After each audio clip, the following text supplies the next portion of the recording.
다시 한번 하나님께 박수로 영광 돌리겠습니다. 아멘, 아멘. 네, 오늘 은혜 받으신 말씀은 계속해서 이어서 우리 성령의 은사에 대해서 계속해서 우리 한번 살펴보도록 하겠습니다.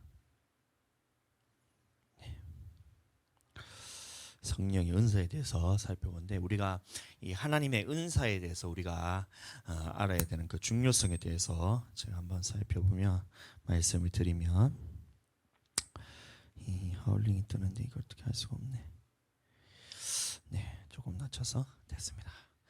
예, 이 하나님의 은사에 대해서 우리가 알아야 되는데, 왜 이것에 알아야 되냐 하면 그 중요성에 대해서 이 하나님의 말씀에 나오는 것이 바로 이겁니다.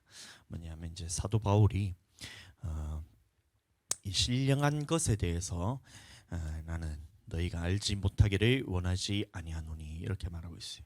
다시 말하면 사도 바울은 이 신령한 것에 대해서 우리가 반드시 알기를 원하는 것이 그 사도 바울의 마음이었던 거예요. 그래서 이 신령한 것이 뭐냐고 보았더니만 이 하나님의 은사에 대해서 뒤에서 쭉 나오고 있기 때문에, 이 신령한 것이란 것은 이 하나님의 은사들을 의미하는 것입니다. 그래서 사도 바울이 이 하나님의 은사에 대해서 우리가 반드시 알기를 원해서 이 성경을 쓰면서 기록을 했던 거예요. 여러분들, 이 성경이 기록되었다는 것은 뭐냐면, 여러분, 우리가 하나님의 말씀에 있어서 우리에게 기록이 되어서 남겨졌다는 말은 뭐냐면, 이 하나님께서 이 부분에 대해서 우리가 반드시 알기를 원하셨기 때문에 이 성경을 통해서 기록을 해놓은 거예요. 하나님께서 우리에게 알지 않아도 되고 우리가 몰라도 될 것 같으면 하나님이 굳이 그 하나님의 사람을 사용해서, 하나님께서 성령의 감동으로서 성령의 감동된 사람을 통해서 이 성경을 써서 굳이 우리에게 줄 필요가 없었겠죠. 근데 이 성경을 통해서 지금 우리에게 이렇게 주어졌다는 것은 뭐냐면, 이 하나님께서는 이 성경이 하나님의 영에 감동된 사람을 통해서 모든 성경은 하나님의 감동된 것으로 우리에게 쓰여져서 우리에게 보여졌다 했기 때문에 이것을 우리에게 보여진 것은 이 하나님이 이거를 쓰셔서 우리에게 줘야만 우리가 알 수 있잖아요. 그래서 이것을 그 반드시 우리가 알기를 원하는 그 하나님의 마음이 담겨 있는 것이 바로 이 성경이란 거예요.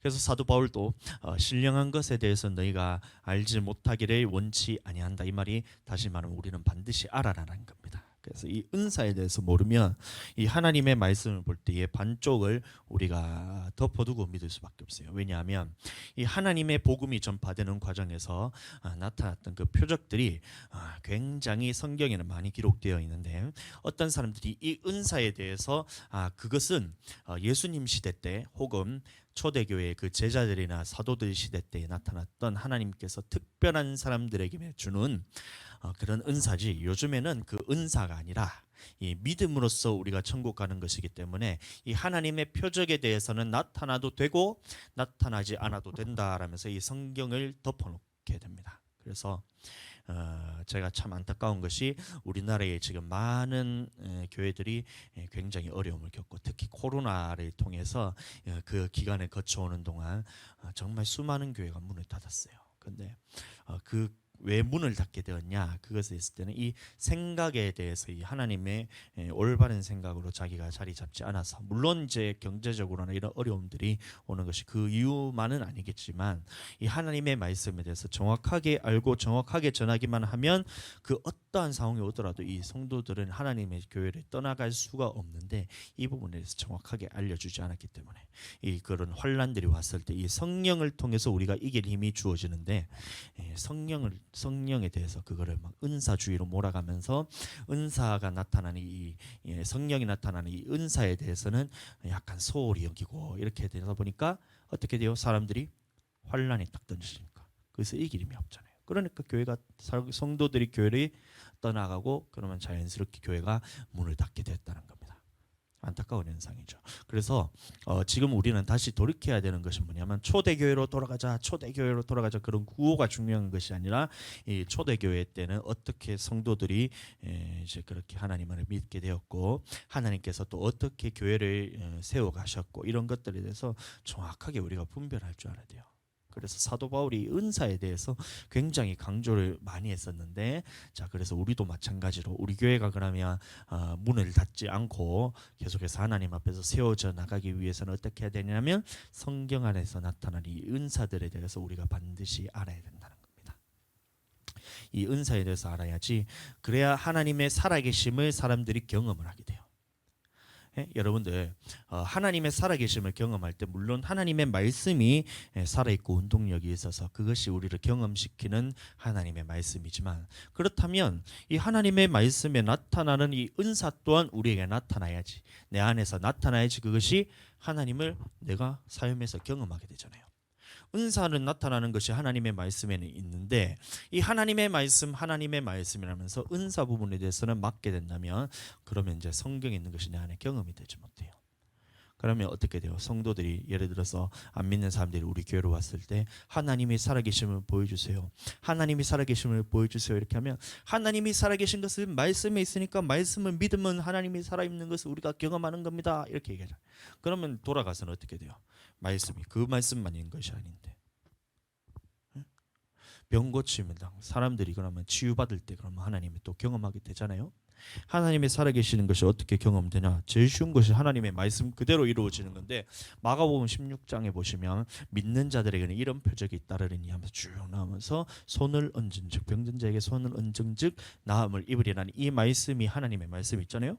그렇다면 우리가 병든 자에게 손을 딱 얹어서 기도를 했을 때 성령께서 내가 하는 것이 아니라 하나님의 말씀을 의지해서 성령의 도우심을 구해서 얹고 기도를 딱 했을 때 그 사람이 치유되었으면 하나님의 말씀이 내게 경험되는 거잖아요.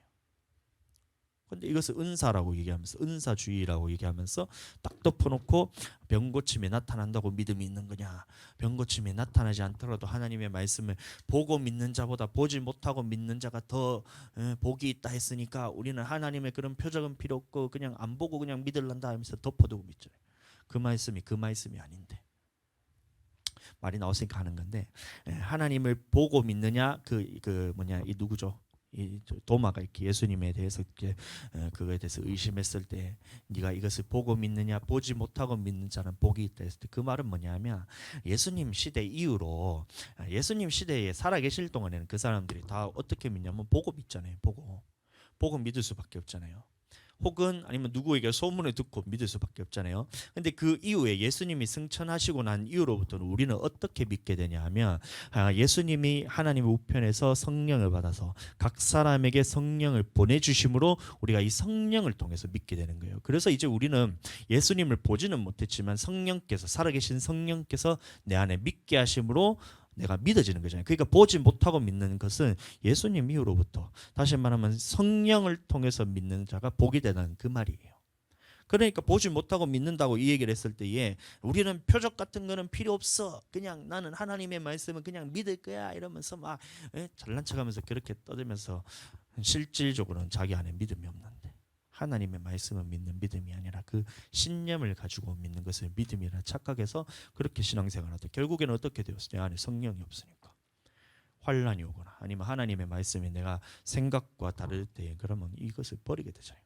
그러면 안 돼요. 우리는 반드시 이 성령을 통해서 하나님을 경험하는 것도 굉장히 중요하고, 그런 의미에서 이 은사도 마찬가지입니다. 그래서 사도 바울이 이걸 굉장히 중요하게 얘기를 하셨고, 그 다음에 이 표적이 우리에게 주는 그 유익이 또 무엇이냐면, 이 표적이 나타나는 것은 우리로 이 표적을 통해서 예수 그리스도께서 하나님의 아들이심과 그 하나님께서 아들이심인 그것을 믿고 그 예수 그리스도를 통해서 우리에게 영생을 주기 위해서 하나님께서 표적을 보여주셨다 했거든요. 예? 그렇다면 우리에게는 이 표적도 나타나야 되잖아요. 이 은사가 나타나야 된다는 겁니다. 자, 한번 보겠습니다. 그래서 그래서 많은 사람들이 이 은사라고 얘기했을 때, 성령 받은 사람이 어떤 은사를 받고 어떤 은사 받고 야, 너는 보니까 하나님께서 무슨 은사를 주셨어. 하나님께서는 너는 보니까 치유의 은사를 주셨어. 이렇게 얘기하고, 하나님 보니까 너는 방언 통역의 은사를 주셨어 이러면서 막 은사를 각 사람에게 따로따로 그렇게 어떤 특별한 사람에게 주는 것처럼 그렇게 많이 오해들을 하고 있는데, 그것은 성경에서 말하고 있는 은사에 대한 개념과는 조금 다른 거예요. 자, 그 은사라는 것은 뭐냐면 우리가 받는 것은 은사가 아니라 하나님의 성령입니다. 성령을 우리에게 받았을 때 나타나는 현상이 누구에게는 예언으로 나타나기도 하고, 누구에게는 이것이 방언 통역으로 나타나기도 하고, 누구에게는 이것이 치유로서 나타나기도 하고, 어떤 사람은 나타나기도 하고, 어떤 사람은 나타나지 않기도 하고. 이것이 받는 것은 성령인데 이것을 받는 것을 은사라 생각하니까 자꾸 막 누군가에게 특별해 보이고, 누군가의 믿음이 더 있어 보이고, 막 은사가 나타나지 않는 사람들은 막 믿음이 없어 보이고, 그런 식으로 사람의 생각에 이미 이제 잘못된 것이 자리 잡고 있기 때문에 이 은사에 대해서 우리가 온전히 알지 못하는 거예요. 자, 다시 말하지만, 자, 은사는 뭐냐면 성령의 나타나심입니다. 그래서 여러 가지가 있지만 이것이 누구를 통해서 주냐면 바로 성령인 거예요. 자, 하나님께서 어떤 이 땅에서 일을 행하실 때에 이제는 예수 그리스도께서 했을 때도 마찬가지로 하나님께서 이 예수님에게 그냥 주신 것이 아니고 이 성령을 통해서 예수님이 하신 모든 사역들을 해 나가셨던 겁니다. 이와 마찬가지로 이제는 각 사람에게 하나님께서 어떻게 하셨냐면, 예수님이 죽고 하나님 나라로 다시 갔을 때, 자, 이 예수님이 하신 일과 같이, 자, 예전에 예수님이 하셨던 그 일과 같이 어떻게 하냐면 이 성령을 예수님 시대 때까지는 어떻게 해요? 어떤 한 사람을 택해서 성령을 부어 주셨지만 이제는 이 성령을 누구에게 부어 주냐면 각 사람에게, 모든 사람에게 다 부어 주시는 거예요.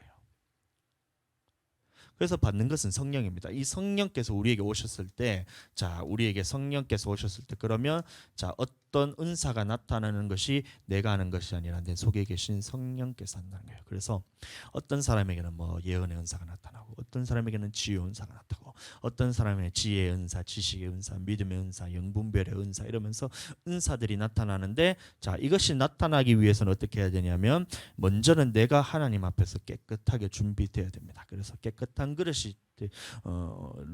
깨끗한 그릇으로 준비되는 것이 중요하고, 자, 그렇다고 해서 모든 사람에게 다 모든 은사가 다 나타나느냐, 그것이 아니고, 깨끗하게 준비되었을 때 하나님께서 자, 그 사람을 어떻게 사용하시냐면, 이 교회에서 이 사람을 통해서 이런 은사가 나타나면 하나님의 교회가 세움 받겠구나, 덕이 되겠구나는 것을 누가 판단하시냐면 바로 하나님이세요. 그래서 하나님이 각 사람에게 성령의 나누어 주심을 따라서 쭉 주셨을 때에, 자, 이 성령께서 이 사람 통해서 나타나는 것이 바로 은사란 거예요.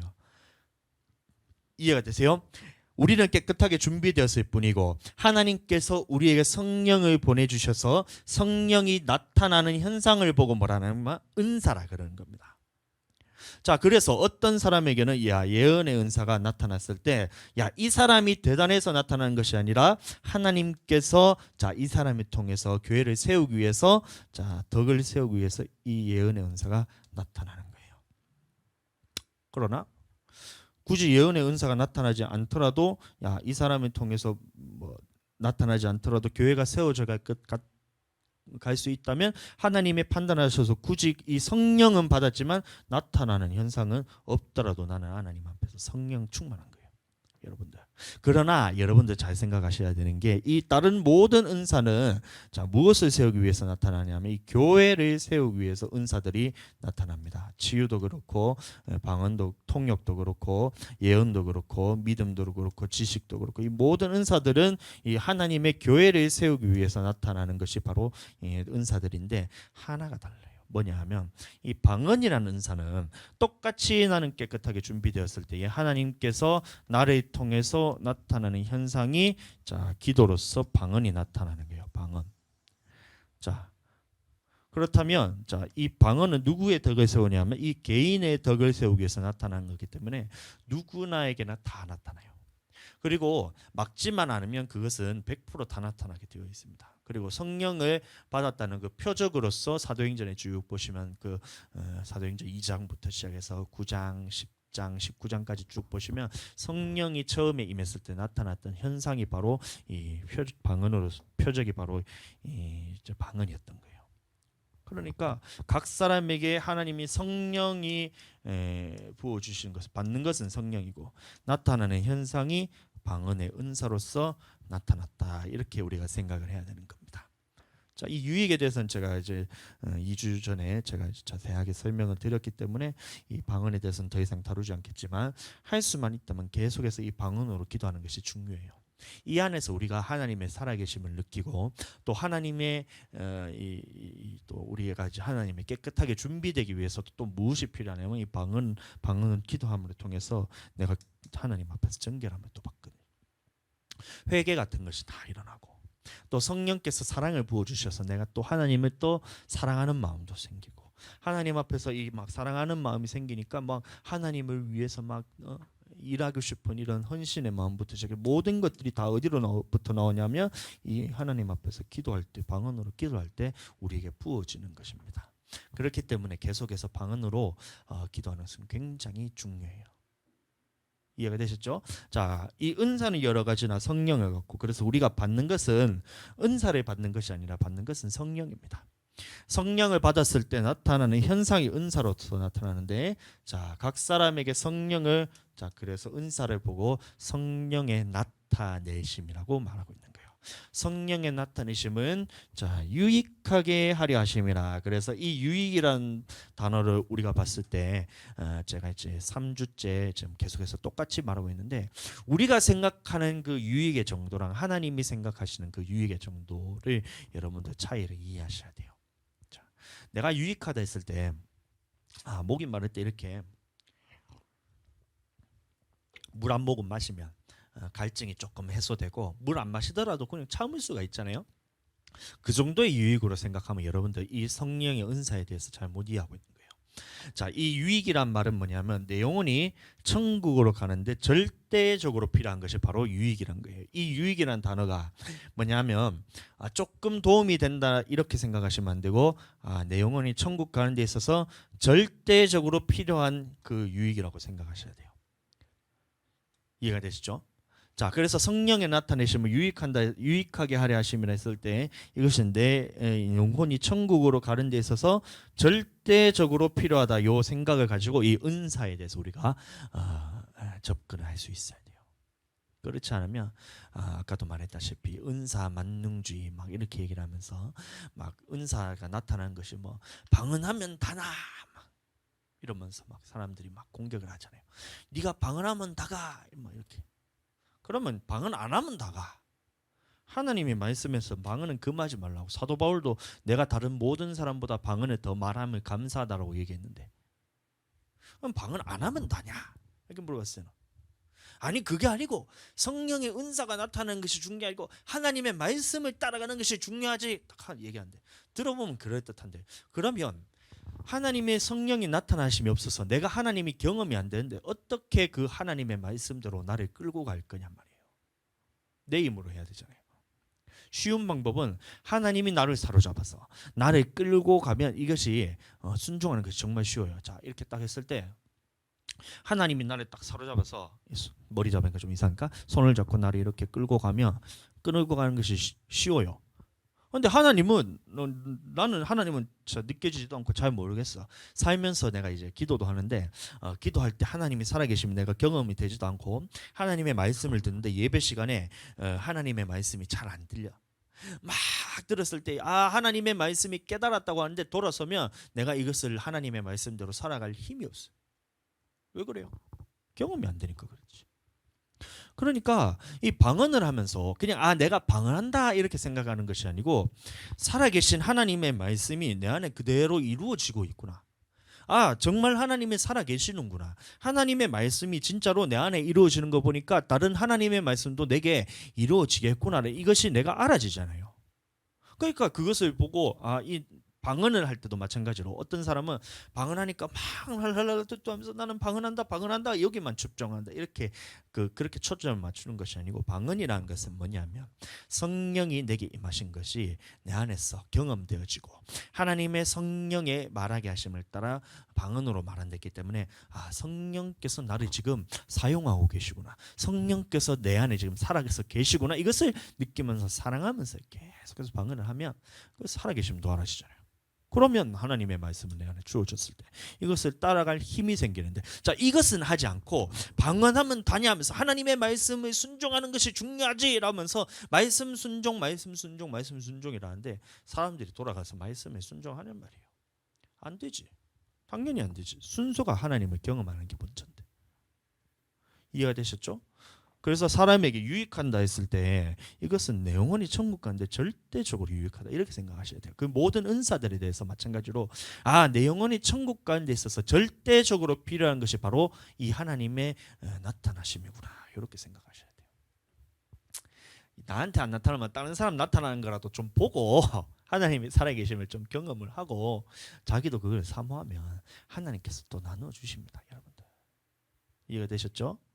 자 보겠습니다. 자 오늘은 지혜의 말씀에 대해서 하는데 그래서 자 성령의 은사들에서 사도 바울이 알지 못하기를 원치 아니하노니 하면서 반드시 알아라 했는데 그 은사들에게 어떤 것이 있냐면 자 어떤 사람에게는 성령으로 말미암아 지혜의 말씀이라 그랬어요. 그래서 오늘은 지혜의 은사에 대해서 함께 나누도록 하겠습니다. 저번 시간에 우리가 지식의 은사 그리고 믿음의 은사, 영분별의 은사라고 했을 때 이것은 같은 하나라 그랬어요. 뭐냐면 하나님의 말씀을 아는 것이 지식이고 하나님의 말씀이 믿어지는 것이 믿음이고 그 다음에 하나님의 말씀 안에 있느냐 없느냐를 그걸 분별해내는 것이 바로 이 영분별이라고 했어요. 그래서 이 세 가지는 하나라 그랬는데 지혜는 이것도 마찬가지로 이 하나님의 말씀이 내 안에 깨달아졌을 때에 이것을 이제 사용하는 방법들이 바로 이 지혜란 거예요. 아는 것은 뭐예요? 지식이에요. 근데 이것을 실제 삶에서 적용시키고 살아가는 이 것을 보고 지혜라 그럽니다. 자, 한번 보겠습니다. 자, 그래서 여기서 보시면 고린도전서 보시면 사도 바울이 얘기하기를 형제들아 그래서 지혜에는 어린아이가 되지 말고 악에게는 어린아이들아. 그 지혜는 뭐라고요? 장성한 사람이 되라 이렇게 말하고 있으니까 우리는 이것을 지혜에 대해서 우리가 받아도 되고 안 받아도 되고 이것을 내가 판단할 문제가 아니란 겁니다. 형제들아 지혜에는 어린아이가 되지 말라는 것은 뭐냐면 우리는 이 지혜에 있어서 반드시 장성한 자가 되어야 된다는 것입니다. 그렇다면 이 지혜가 어떤 종류의 지혜가 있느냐에 대해서 우리가 보시면 이 하나님이 주시는 지혜가 있고 그 다음에 사람의 지혜가 있다는 거예요. 자 보세요. 하나님이 주시는 지혜가 있어요. 그 다음에 사람의 지혜가 있다는 겁니다. 지혜를 했을 때 너희가 지혜로운 자가 되라 했을 때 우리는 그냥 똑똑하고 뭔가 남들보다 뭐 명석하고 두뇌가 빨리빨리 돌아가고 이거를 지혜라 생각하는데 그것이 아니고 하나님의 지혜가 있고 성령께서 가르치신 이 지혜가 있고 그다음에 사람의 지혜가 있다는 거예요. 지혜에 대해서 여러분들 잘 이해하게 되세요. 자 지혜로운 자가 되라. 그럼 지혜는 어린아이가 되지 말고 지혜는 장성한 자가 되라 했을 때 그럼 우리가 따라가는 지혜가 이 두 가지가 있다는 건데 이 사람의 지혜를 따라가서 되는 것이 아니고 이 성령께서 가르치신 지혜를 우리가 따라가야 된다는 겁니다. 하나님께서 주신 지혜를 따라가는 것이 성경에서 말하고 있는 이 지혜란 거예요. 자 계속해서 보겠습니다. 자 여기도 마찬가지로 너희 마음속에 독한 시기와 다툼이 있으면 자랑하지 말라. 진리를 거슬러 거짓말하지 말라. 자 이러한 지혜가 있던 거예요. 첫 번째 지혜가 뭐냐면 땅 위에 있는 것, 정욕적인 것, 그 다음에 귀신의 것이 이 사람의 지혜고 세상의 지혜란 겁니다. 그렇다면 이 지혜를 우리는 따라가서는 안 되고 자 어떤 지혜를 따라가야 되냐면 자 위로부터 난 지혜라 이렇게 말하고 있어요. 다시 말하면 여러분들 쉽게 얘기하면 이 하나님의 말씀을 근거로 생각할 수 있는 이 능력을 말하는 겁니다. 하나님의 주시는 생각으로서 생각할 수 있는 능력이 바로 지혜란 거예요. 자, 한번 보겠습니다. 자, 여기서 보시면 제가 하나 준비를 해왔는데 고린도전서 1장 21에서 22절을 보시면 이런 말씀이 나옵니다. 제가 읽어드릴게요. 하나님의 지혜에 있어서는 이 세상이 자기 지혜로 하나님을 알지 못하므로 그래서 세상의 지혜가 있고 하나님의 지혜가 있다는 거예요. 하나님께서 전도에 미련한 것으로 믿는 자들을 구원하시기를 기뻐하셨도다. 유대인은 표적을 구하고 헬라인은 지혜를 찾으라.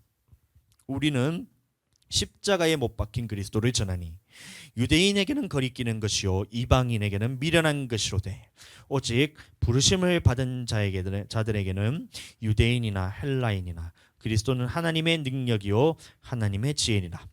하나님의 어리석음이 사람보다 지혜롭고 하나님의 약하심이 사람보다 강하니라 이런 말씀이 있어요. 그래서 자 여기서 보시면 자 사람의 지혜가 어떤 것인지 여러분들 한번 잘 보세요. 자 유대인들이 구하는 것이 있었어요. 사람의 지혜가 뭐냐면 자 유대인들이 구하는 것. 유대인들이 구하는 것이 무엇이었냐면 바로 표적이었습니다. 표적.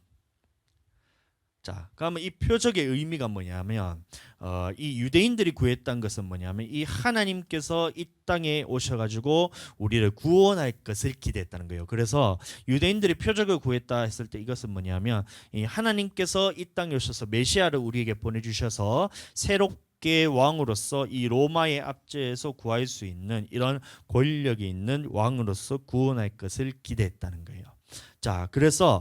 자, 그런데 어떻게 됐어요? 예수님이 딱 오셨을 때 이 예수님이 이제 유대인의 왕으로서 오실 것을 기대했는데 자기들의 생각에는 어떻게 돼요? 모든 이 로마의 압제에서 이 막강한 권력을 통해서 이 구원해 줄 것을 기대했는 거예요. 그런데 왔는데 예수님이 어떻게 했냐면 자기는 하나님의 아들이라 그러면서 하나님의 아들이라 그러면서 막 안식일에도 막 병도 막 고치고 이러니까 사람들이 여기에 시기하기 시작했던 거예요. 그러니까 이 유대인들이 어떻게 했냐면 이 예수님이 구약에서 이 모든 유대인들이 구했던 것이 바로 이 메시아, 다시 말하면 이 우리를 구원할 구원자로서 메시아로서의 왕을 기대하면서 있었는데 예수님이 와서 어떻게 됐어요? 신성모독을 하면서 막 이렇게 자기가 하나님의 아들이 하니까 이 유대인들이 어떻게 했냐면 예수님이 왕으로서 섬기지 않고 십자가에 못 박아 죽여버렸어요. 예? 예수님이 왕으로 와가지고 자기를 구원해 줄 것을 막 기대했었는데 그렇게 하지 않았잖아요. 그러니까 어떻게 돼요? 이 하나님의 아들로서 메시아로서 자기들을 구원할 왕이 아니라고 생각하니까 이 예수님을 십자가에 못 박아서 죽여버립니다. 자, 그러니까 자 보세요. 십자가가 이 사람들을 봤을 때 그러면 자기들이 예수님을 십자가에 못 박은 주체가 되어버렸으니까 예수님 십자가 얘기만 나오면 자기들이 마음속에 거리낌이 생기는 거예요. 자, 이런 사람들, 자 세상의 지혜입니다. 그 다음에 또 하나는 뭐냐면 헬라인이 있었어요. 헬라인은 무엇을 구했냐면 헬라인은 지혜를 구했다고 했어요. 자, 지혜가 뭐냐면 이것도 마찬가지로 하나님의 살아계심을 어떻게 우리가 알고 싶었냐 이것입니다. 유대인들도 마찬가지로 하나님의 어떻게 자기들이 알고 싶었냐면 이 표적, 다시 말하면 메시아로서 왕으로서 이 나라를 구원해 줄 그런 메시아로서 그 표적을 구했다는 거예요. 자, 그러면 이 하나님을 경험하고 싶은데 자기들 식대로 경험하고 싶었다는 거고 헬라인도 마찬가지예요. 지혜라는 것이 뭐냐면 이 사람이 예수라는 사람이 왔을 때 이 하나님이 아들이라면서 그러면 우리는 이 하나님의 지혜가 어떤가를 우리가 구별하고 싶었던 거예요. 분별하고 싶었던 거예요. 경험하고 싶었다는 거예요. 자, 그래서 이 헬라인들이 다시 말하면 믿지 않는 사람들이 어떻게 했냐면 하나님의 아들이 어떻게 하는 것을 지켜봅니다. 그래서 예수님이 자기가 하나님의 아들이라 했는데 잘 지켜보는 거예요.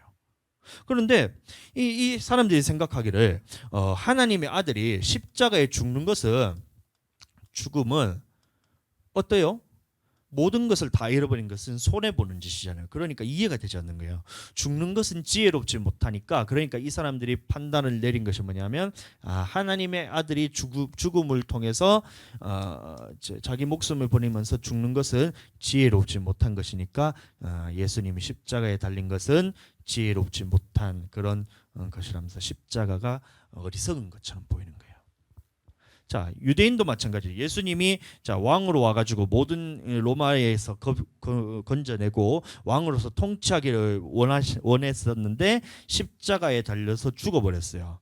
자, 그러니까 이 유대인들의 느끼기에는 예수님이 왕이 아니고 그냥 십자가에 달린 신성모독한 사람으로서 그냥 한 사람이었을 뿐인 겁니다. 그러니까 십자가에 달린 예수라 했을 때는 이 사람에 대해서는 계속해서 거리낌이 생겨요. 자, 그러니까 유대인들이 표적을 구했잖아요.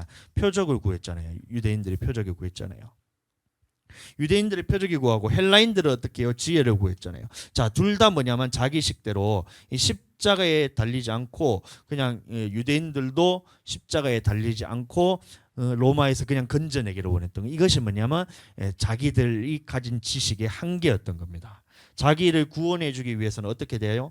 자기들이 막 이 왕권을 다시 그 강한 권력으로서 건져 주기를 원하는 것이 이 유대인의 지혜의 한계였던 겁니다.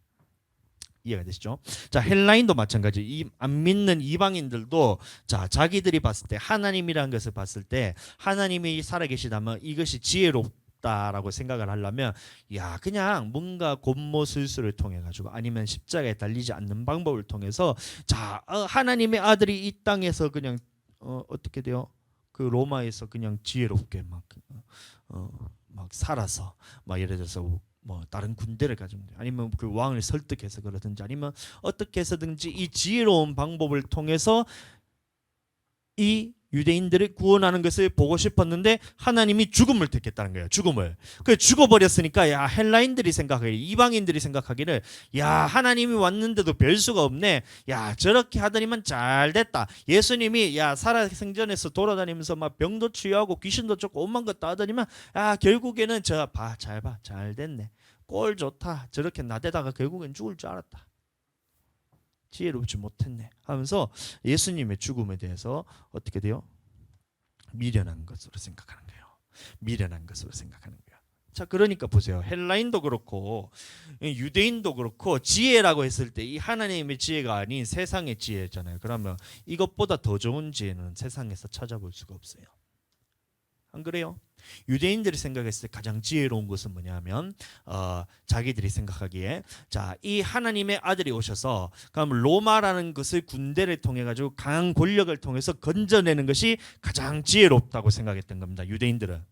그게 이 유대인들의 한계였어요. 헬라인들은 어떻게 했냐면 마찬가지로 십자가에 달려 죽지 않고 이 유대인들이란 그 백성을 하나님께서 건져서 구원해 주시는 그 방법은 죽음은 아니었던 거예요. 자, 살아서 이 구원해 주는 것이 이 지혜롭다 생각했기 때문에 그것이 헬라인에게 한계였어요. 그러니까 보세요. 사람이 가장 지혜로운 것이 하나님의 어리석음보다 못하다라는 말이 자 보세요. 자 그러나 우리는 무엇을 전하냐면 전하냐면 예수 그리스도의 십자가의 달림을 전했다는 거예요. 자 우리는 십자가에 못 박힌 그리스도를 전하니 자 왜 그리스도의 십자가가 가장 지혜로운 것이냐. 그러면 이 사람들의 기준에서는 뭐냐면 예수님은 이 유대인들을 구원해 주시는 왕이기를 바랬다는 거예요. 이방 사람들에 대해서는 하나님 앞에서 구원해 주지 않고 유대인들만 구원해 주시는 하나님이 이 안에서 틀을 생각하고 있었다는 거예요. 헬라인도 마찬가지로 이 유대인들이 로마에서 벗어나기를 원하는 그 정도의 생각을 밖에 하지를 못했다는 거예요. 그러니까 보세요. 한계가 자, 이 하나님의 백성을 하나님이 어떻게 구원하신가를 보니까 그 생각밖에 못한 거야. 자, 그것밖에 못한 거예요. 근데 예수님이 딱 십자가에 달려서 돌아가셨을 때, 자, 그러면 십자가의 의미는 뭐냐면 이제는 자, 너희가 유대인이든 헬라인이든 이것은 이제 하나님께서 보시는 것이 아니다. 이방인이든 하나님을 믿는 유대인이든 그것을 하나님께서 보시는 것이 아니고 이제는 십자가에 달린 것을 다시 말하면 예수 그리스도께서 십자가에 달려서 죄에 대해서 구원하는 것을 믿는 이 모든 사람을 구원하고 싶어 하시는 하나님의 계획이 있었다는 거예요. 자, 그러니까 이 자기들을 구원하기를 원하는 유대인들이나 아니면 하나님께서 그 유대 백성을 구원하는 것을 보기 원했던 헬라인이나 봤을 때는 자기들의 생각 안에 머물러 있지만 이것이 사람들이 봤을 때는 가장 큰 지혜지만 하나님이 보셨을 때는 자 모든 인류를 이제 다 구원하기 위해서 예수님께서 십자가에 달려 돌아가시는 것이 세상에서 가장 지혜로우셨던 그 하나님의 방법이었던 거예요. 이해가 되세요? 예? 우리가 봤을 때는 저것이 어리석어요. 우리가 봤을 때는 이 하나님의 표적이 나를 구원할 것 같지 않은 그냥 나를 버릴 것 같은 하나님의 아들이 와도 별 수 없을 것 같은 그런 생각이 들지만 거리낌이 있지만 하나님이 보셨을 때는 이 일을 통해 가지고 자 너희 유대인이나 헬라인이나 그것을 가리지 않고 이제 믿는 사람 모든 사람을 그 당시에 있는 사람뿐만 아니라 지금 우리 믿고 있는 예수님 믿는 우리들까지도 모든 인류를 하나님께서 구원하시기 위해서 십자가에 달려서 돌아가셨다는 거예요. 사람의 지혜로서는 생각을 할 수도 없는 일입니다. 어떻게 하나님의 아들이 그 우리 육신을 입고 와가지고 죽으시면서 우리의 죄를 구원하실 그 생각을 하셨을까? 그것이 여러분들 생각해 보세요. 얼마나 지혜로운 것인지. 우리의 생각과 다르다는 겁니다. 자, 그렇다면 이런 지혜를 우리도 마찬가지로 가져야 돼요. 우리의 한계까지가 뭐냐면 사람의 지식으로 사람의 지혜로서 우리가 생각해 할 수 있는 그 한계가 있는데 이 이상의 것을 하기 위해서는 반드시 하나님의 지혜가 필요하다는 겁니다. 다시 말하면 내 영혼이 구원받는 것도 마찬가지예요. 하나님 앞에서 내 영혼이 구원받기 위해서 우리가 생각하는 범위는 뭐냐면 자, 이 정도밖에 되지 않아요. 하나님 앞에서. 그런데 하나님의 구원의 계획에 있어서는 우리보다 훨씬 더 큰 이 하나님의 지혜가 있어야지만 우리가 하나님 앞에서 구원을 받을 수 있는 거예요. 근데 우리가 생각하는 것은 요거밖에 되지 않아요. 그렇다면 살아가면서 어떻게 돼요? 아무리 우리가 노력을 하더라도 하나님의 지혜는 발끝에도 이르지 못하잖아요. 그러면 살면서 내 마음대로 살다가 결국에는 하나님 앞에서 죽었을 때에 결국 내 마음대로 살다 죽었기 때문에 하나님 앞에 가서 어떻게 되겠어요? 그러면 우리는 이 하나님의 지혜를 우리가 받는 것이 중요한데 하나님의 지혜를 우리가 나타나는 것이 중요한데 자, 그 지혜는 누구로부터 나타나는지 한번 보겠습니다. 자, 이 지혜는 누구에게 있냐면 바로 하나님에게 있는 거예요. 여러분들 잘 생각해 보세요. 우리 애가 지혜롭지 못한 사람 있잖아요.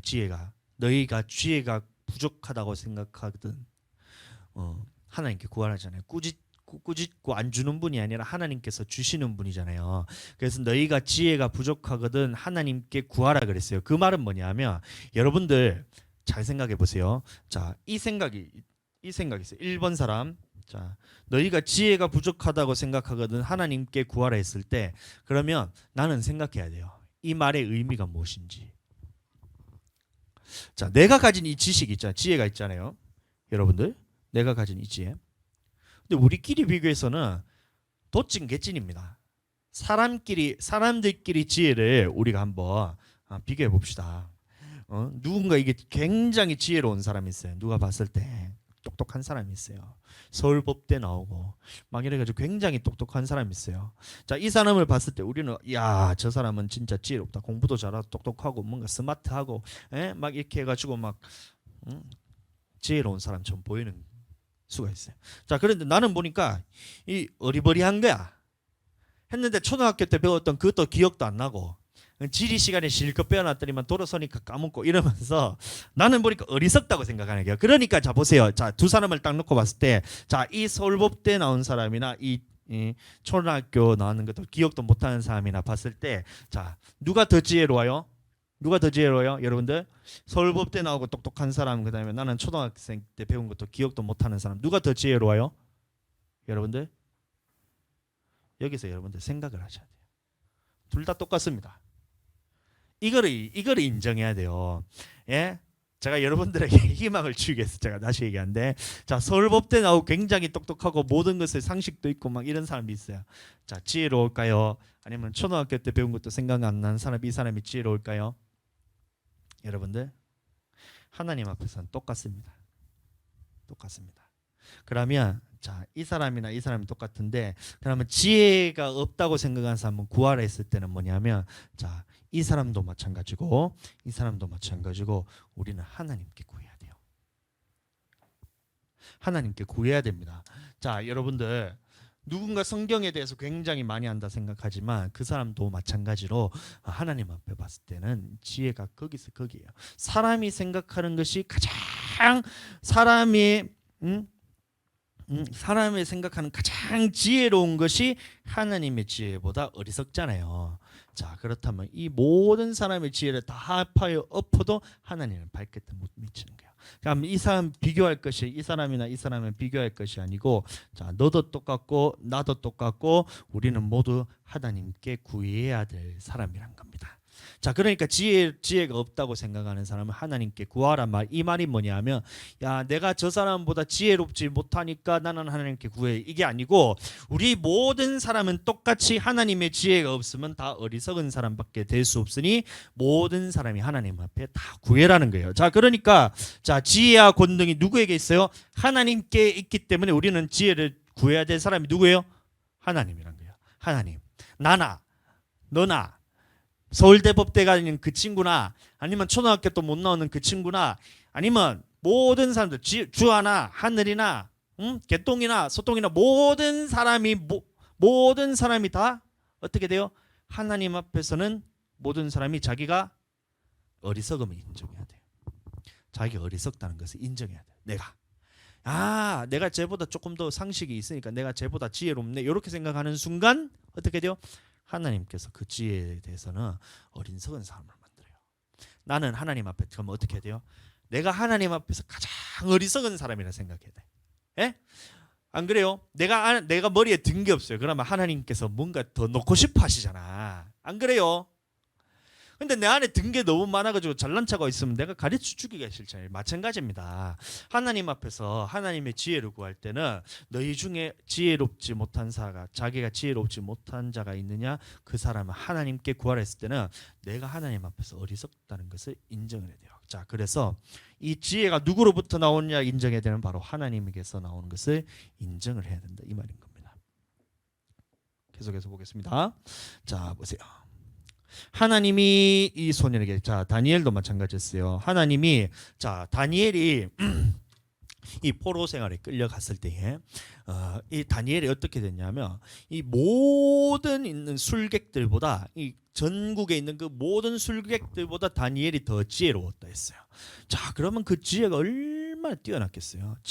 다니엘이 표현하기를 지혜롭고 마음이 민첩하여서 그러면 이게 또 눈치 또 바삭한 거예요. 얼마나 이게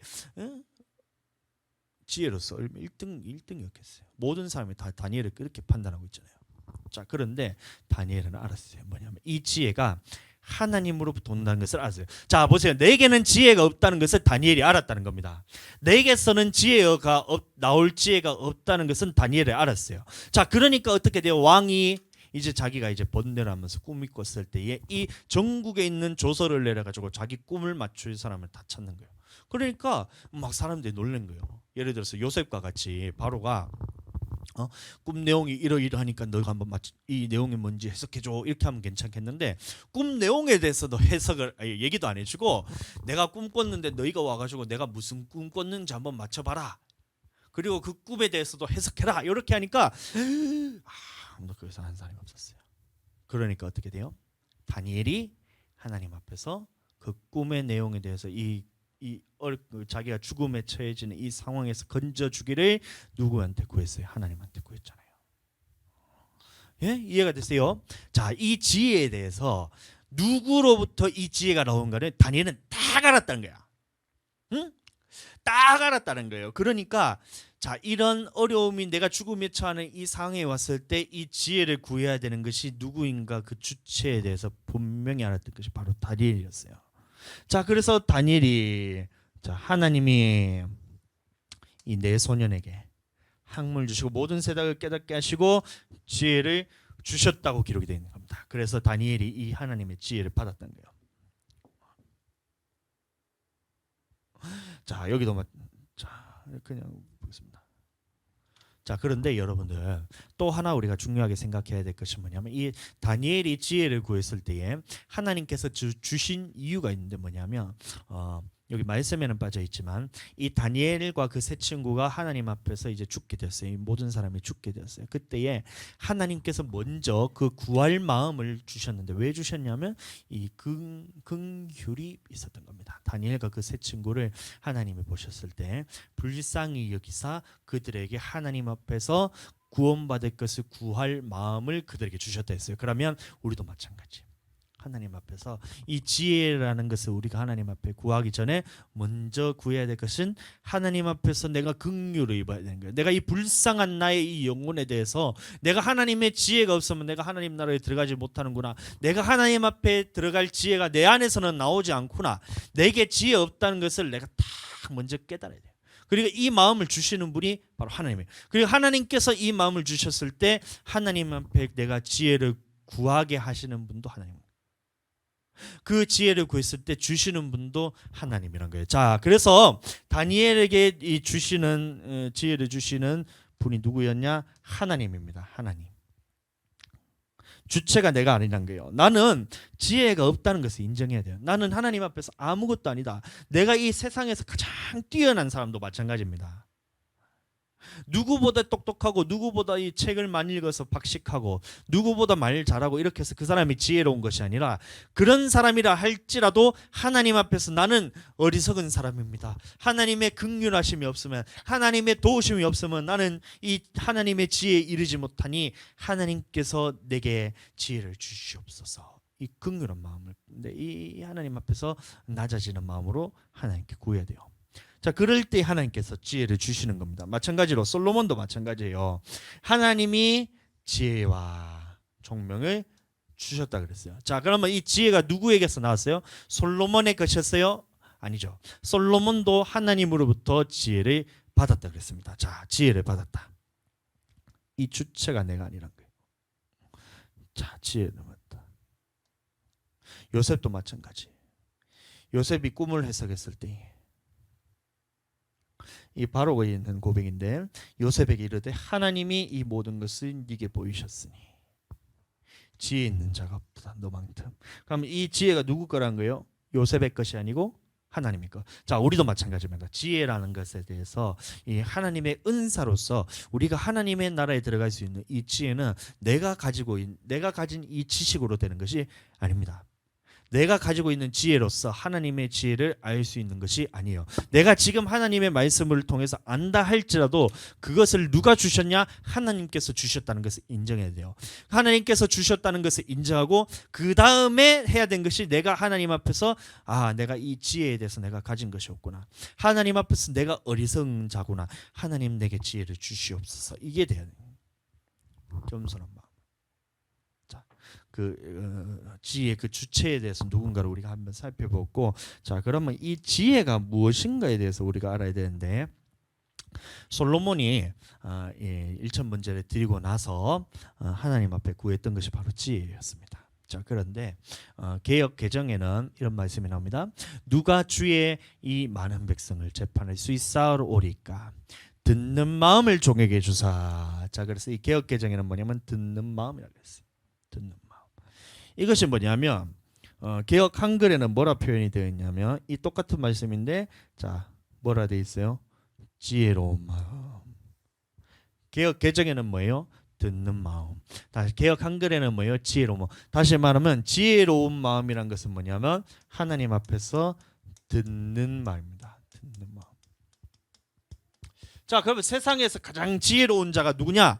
세상에서 가장 지혜로운 자는 뭐냐면 하나님의 말씀을 세상에서 가장 잘 듣는 자가 세상에서 가장 지혜로운 자예요. 자, 그럼 마찬가지로 하나님 내가 지혜가 없습니다. 이것을 구하면 자, 그럼 우리가 지혜가 없을 때 내가 지혜를 달라고 구하면 첫 번째로 되어야 되는 것이 하나님 앞에서 듣기를 원해야 되는 겁니다.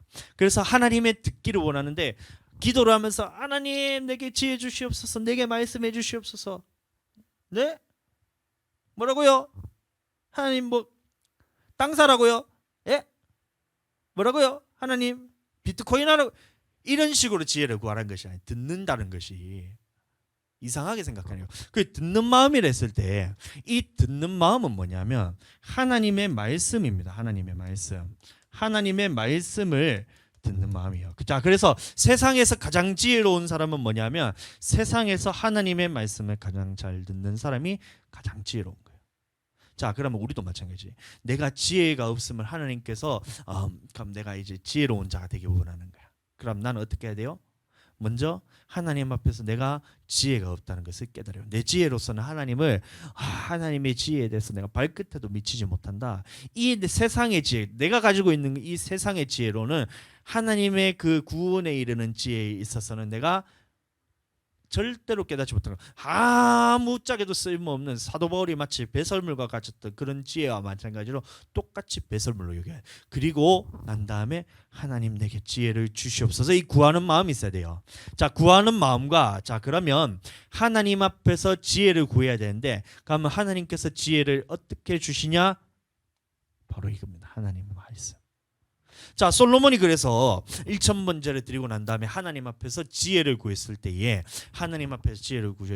하나님께서 주셨던 것이 뭐냐면 자, 지혜로운 마음. 다시 말하면 듣는 마음을 주셨다는 거예요. 자, 듣는 마음 여러분들 잘 한번 생각해 보세요. 자, 그러면 솔로몬이 자, 세상에서 가장 지혜로울 수 있었던 그 방법이 뭐냐면 하나님 앞에서 이 듣는 마음이 있었던 거예요.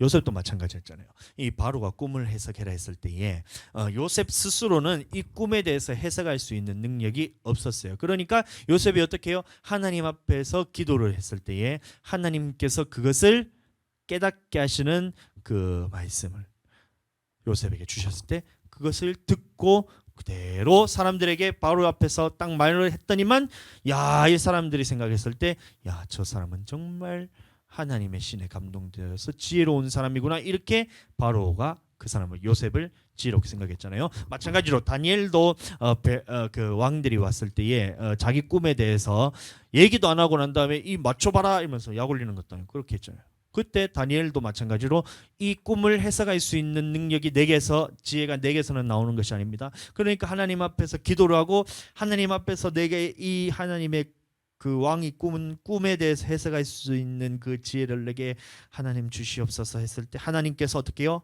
말씀을 하신 것을 그대로 듣고 왕 앞에 가서 딱 얘기했을 때 그 사람이 야, 네게는 하나님의 신이 가해서 하나님의 신으로서 이 지혜로움이 나타났다구나 그러면서 딱 알게 되잖아요. 그러면 우리도 마찬가지입니다.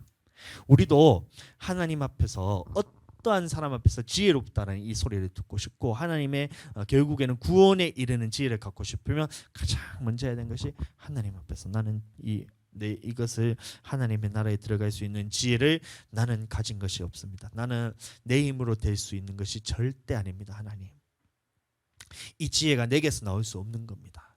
하나님, 내게 이 하나님 나라에 들어갈 수 있는 이 구원에 이르는 지혜를 내게 주시옵소서 하면서 하나님 앞에 여쭈어야 돼요. 하나님 앞에 구해야 돼요. 하나님한테 구했을 때에 그 다음에 해야 되는 것이 뭐냐면 자, 지혜를 구한다 했을 때 지혜 주시옵소서, 지혜 주시옵소서, 지혜 주시옵소서, 이게 하나님이 지혜를 주시는 것이 아니고 내 마음속에 어떻게 돼요? 하나님의 말씀을 듣는 마음입니다. 이게 지혜로운 거예요. 하나님의 말씀을 듣는 것이 지혜로운 말입니다. 자, 그러니까 이 하나님의 말씀이 얼마나 귀한지 몰라요.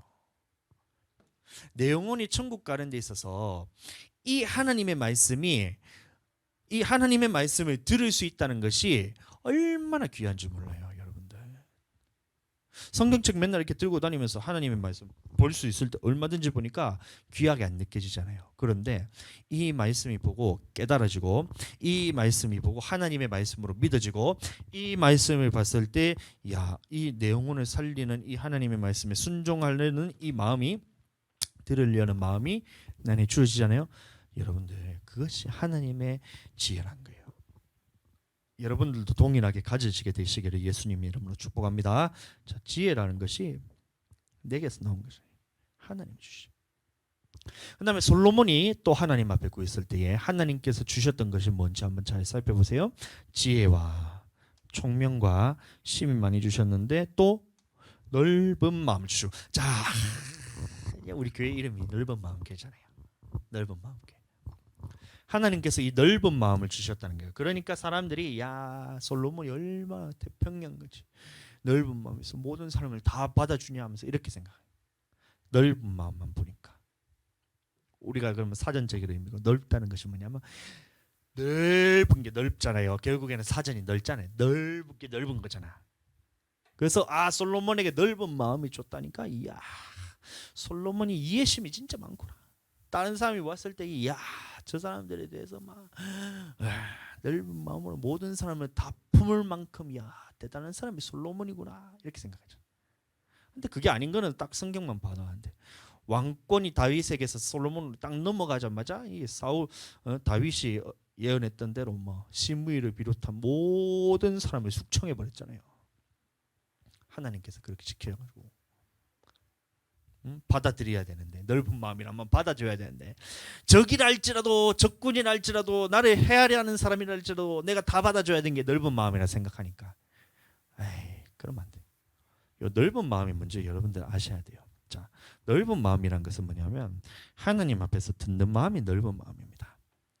자, 시편 119편 3 이거 11개 상이 아닌데, 시편 119편 32절입니다. 이게 우리 교회에 넓은 마음 교회를 저희가 이름을 지었을 때에 이 말씀을 근거로 우리가 시편 119편 32절입니다. 이 말씀을 근거로 우리가 하나님의 교회를 우리가 세웠던 거예요. 자, 뭐냐면 주께서 내 마음을 넓히시면 내가 주의 계명들의 길로 달려가리다. 자, 다시 말하면 여기서도 넓은 마음이 나옵니다. 주께서 내 마음을 넓히시면 내가 주의 계명들의 길로 달려가리다. 이렇게 해서 넓은 마음이란 것은 뭐냐면 하나님의 말씀에 듣고 순종하는 마음이 바로 넓은 마음이었던 거예요. 자, 그러니까 솔로몬이 하나님 앞에서 지혜를 구했을 때 하나님께서 주셨던 것이 지혜로운 마음도 주시고, 다시 말하면 듣는 마음을 하나님께서 주시고, 아멘. 듣는 마음을 하나님께서 주시고 총명도 심히 많이 주시고 또 하나 주셨는 것이 바로 이 넓은 마음을 주셨다는 거예요. 자, 넓은 마음이 뭐냐면 하나님의 계명들을 듣고 순종하는 마음을 하나님께서 주셨다는 겁니다. 자, 그러니까 솔로몬이 받았던 것이 지혜, 다시 말하면 듣는 마음, 그 다음에 넓은 마음도 주셨다는데 듣고 그 말씀에 순종하는 마음을 하나님께서 주셨다는 거예요. 자, 이것을 보고 하나님의 지혜라 그런 겁니다.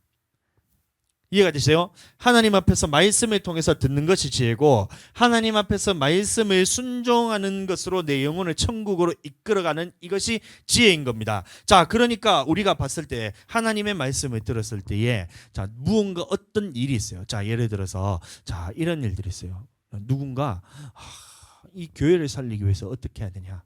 얼마 전도 아니죠. 며칠 전에 딱 연락이 오는 거예요. 누군가. 여보세요. 여보세요. 예, 제가 여기 뜨란치 아파트 관리하는 뭐 누군데 지금 엘리베이터에 이 교회 광고를 붙이기 위해서 지금 후원을 받고 있습니다. 그러니까 우리 여기 광고 자리가 났으니까 이 교회 넓은 마음 교회가 우리를 1년 동안 후원해 주시고 여기 그 광고를 하시는 게 어떻습니까? 딱 이렇게 얘기하더라고요.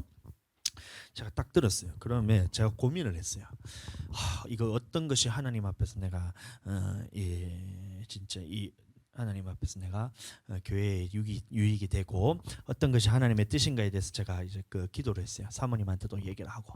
자, 근데 제 마음에 계속해서 이 걸림이 있는 거예요. 어떤 걸림이 있냐면 이 하나님의 뜻이 아닌 것 같은데 이런 걸림이 계속 있었어요. 자, 왜냐하면 자, 그 사람뿐만 아니라 제 생각으로는 어떤 생각이 들었었냐면, 야, 아파트 단지가 1300세대나 되는 이 아파트 단지에 모든 엘리베이터에 다 광고를 이렇게 거울에 붙여준대요. 근데 1년에 50만 원만 내면 된대. 엄청 싸잖아요. 50만 원이면 제가 이 광고 딱 붙여놓으면 사람들이 1300명 오가면서 엘리베이터 타는 사람들 이거 다 볼 거 아니에요? 이야, 진짜 땡 잡았다 이래 된 거예요. 자, 그래서 고민했어요. 그래서 엘리베이터에 우리가 이 광고를 하면 홍보 효과도 있고 우리 교회가 지금 전도하러 나가서 이렇게 하면 하기도 힘들잖아요. 요새는 전도도 잘 안 되잖아요. 근데 그 붙여놓으면 24시간 365일을 50만 원만 내면 이 교회 홍보가 된다는 거예요. 야, 땡기더라고. 저도. 근데 제 마음속에는 계속 거리낌이 있어요. 자, 그래서 하나님, 이거 좋지 않나요? 이런 기회가 아무 교회나 하는 것도 아니고 우리 교회를 이렇게 하나님께서 특별히 생각하셔서 다른 사람도 아니고 우리 교회에 전화 와가지고 저렇게 관리하는 사람이 직접 엘리베이터에 광고를 해준다고 그렇게 연락했는데 이거 기회 아닌가요, 하나님? 그렇지 않나요? 여러분들 그렇게 생각 안 하세요? 땡기더라고. 근데 기도만 하면 제 마음속이 아니에요. 자, 그러면서 사모하고 차 타고 가면서 같이 얘기도 하고 딱 하는데 제 마음속에 그 다음에 이유에 대해서 알았어요. 왜 그러냐면 하나님이 우리 교회를 세우시고 싶은 방법은 이런 홍보나 이런 걸로 교회를 세우고 싶지 않으시는 하나님의 마음이 먼저 알아졌어요. 우리 교회는 무엇으로 세워가야 되냐면 하나님의 말씀으로 세워가고 기도로서 세워가야 됩니다. 이 두 가지가 빠지면 우리 교회는 무너지게 됐어요. 하나님의 말씀과 기도로 세워야 돼요. 말씀과 기도로 세워져야 돼요. 자, 이것 말고 자, 다른 것에 대해서 내가 눈을 딱 돌리는 순간 이것에 의지하게 되어 있습니다. 자, 예를 들어서 자, 이 말씀과 기도는 당연히 하고 자, 기도 물론 전도도 해야 되죠. 자, 근데 이것에 의지해서 누군가 우리 교회를 딱 왔어요. 예를 들어서 이 광고 보고 연락드렸습니다. 목사님 지금 계세요. 교회로 갈게요 해서 딱 와서 우리 교회를 딱 왔어요. 그다음에 어떻게 될까요? 저는 여기 매이게 됩니다. 1년이 지나면 어떻게 될까요? 우리 교회가 그 광고가 빠질 수도 있고 아니면 그거에 대해서 금액이 오를 수도 있고 이러면서 자 하는데 제가 이것에서 광고가 딱 빠지는 순간 제 마음에 어떤 생각이 들까요? 아쉽다. 이제 우리 교회 어떡하지? 이런 마음이 들 것 같은 거예요. 자, 그러니까 여기 매이게 된다는 거예요. 우리가 집중해야 되는 것은 말씀과 기도인데 말씀과 기도가 아닌 돈을 통해서 이 홍보 효과라는 것을 통해서 사람들이 전도되기 시작한다면 그러면 우리는 이것에 대해서 놓치게 되어 있습니다. 그래서 말씀과 기도에 대해서 전무하지 않고 다른 홍보는 또 없을까? 이것에 대해서 초점을 맞추게 되겠더라고요. 그러니까 안 됐어요. 또 하나는 뭐냐면 자, 누군가 이 광고를 보고 우리 교회를 아파트 단지에 있는 이 엘리베이터 광고를 보고 우리 교회를 찾아와요. 자, 그러면 누가 찾아와요? 새신자가 이 광고를 보진 않아요. 왜냐하면 자기 관심사가 교회에 관심이 없는 사람들이기 때문에 그러면 눈에 안 보여요. 여러분들 이거는 시험 해보면 딱 알아요. 여러분들 술 안 드시잖아요. 여러분들 술 안 드시잖아요. 저도 술 안 마셔요. 근데 술집거리를 딱 지나가 보세요. 그러고 난 다음에 다시 돌아와가지고 그 술집 이름 기억나는 거 있으면 한 개만 얘기해봐. 딱 얘기하잖아요. 여러분들 기억나는 술집 한번 얘기해 보세요. 사모님, 예? 술집 이름 기억나는 거 있으면 한 개만 얘기해봐. 아무것도 없잖아요. 뭐? 아무것도 없잖아요. 저도 기억나는 거 없어요. 있어도 얘기하지 마세요. 있어도 얘기하지 마. 그 술집 이름 얘기하는 그 나는 아무것도 기억나는 게 없어. 왜냐하면 제 관심이 거기에 전혀 없기 때문에. 예를 들어서 PC방 이름 여러분들 PC방 저는 이제 PC방 안 갑니다. 한 번도 이제 제가 뭐 결혼하고 나서 막 몇 번 사모님하고 같이 하는 게 있는데 막 안 갔어요. 한 번도 안 갔어. 자, 그럼 PC방 이름 대라 내한테 얘기를 한번 해보세요. 그럼 어디 길을 가다가 모르는 길을 가서 부산 시내를 이렇게 이제 뭐 길을 갔다 생각해 보세요. 저 처음 보는 부산 서면을 이렇게 쭉 갔다 오면서 자 지나갔다 왔는데 PC방 이름 기억나는 거 있으면 한 개만 얘기해봐. 딱 얘기하죠. 지금 생각해도 나는 PC방 이름이 기억이 하나도 안 나. 예? 사모님 PC방 이름 기억나는 거 있으면 한번 얘기해 보세요. 하나도 없잖아요. 봐봐. 자, 그러면 이 사람들은 입장 마찬가지예요. 자, 관심이 없는데 자, 이 사람들이 교회 이름이 딱 있다고 해서 그것에 관심을 가질까요? 전혀 관심을 안 가져요. 엘리베이터에 뭔가 그 뭐지? 붙어 있긴 한데 그 무슨 교회라고 하던데 무슨 교회지? 기억이 안 나요. 그 사람도 뻔해요. 그런데 혹시 누군지 모르겠지만 이 넓은 마음 교회라는 것을 관심을 가지고 전화를 했다는 것은 뭐냐면 일단 믿었던 사람들이 우리한테 전화를 옵니다. 다른 교회를 다니다가 시험을 들었든지 아니면 뭔가 이제 문제가 있어서 교회를 나왔든지 해서 자, 이런 사람들이 이거를 보고 우리 교회를 찾아오게 됩니다. 왜냐하면 우리 교회는 이제 갓 창립한 개척교회이기 때문에 이곳에 오면 자기가 그 문제가 없을 거라 생각하고 딱 찾아와요. 와서 그 다음에 뭐냐 하면 우리는 이 하나님의 말씀과 기도로서 이렇게 세워가야 되는데 자 와서는 그 다음에는 자기가 가진 이 어려운 것들에 대해서 다 우리한테 던져놓습니다.